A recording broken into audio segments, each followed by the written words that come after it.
Soy Patricia Arreola, artista visual. Nací en la Ciudad de México. Actualmente vivo en la ciudad de Querétaro.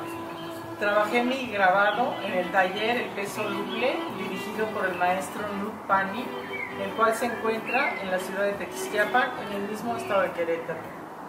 La técnica que utilicé fue agua fuerte y agua tinta sobre placa de aluminio, estampándola con chiné-colé sobre papel de algodón, guarro español. Esta obra ganó el primer lugar en el concurso Duana de las Arts, AIRA, en Barcelona, en la categoría de Gianni Rodari. Me inspiré en la obra Gramática de la Fantasía de este mismo autor.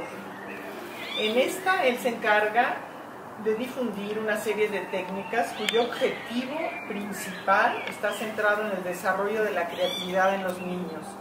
Pone en juego los mecanismos fantásticos, analiza los secretos para la invención de cuentos y narraciones cargados de diversión y entusiasmo.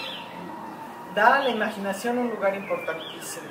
Nos recuerda la frase: si dispusiésemos de un fantástico como disponemos de una lógica, se habría desarrollado el arte de inventar.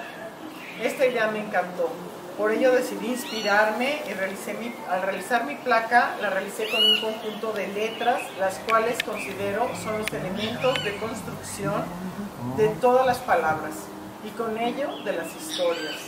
La titulé Érase una vez, con la idea de que este nombre es el que siempre nos inspira a iniciar una historia.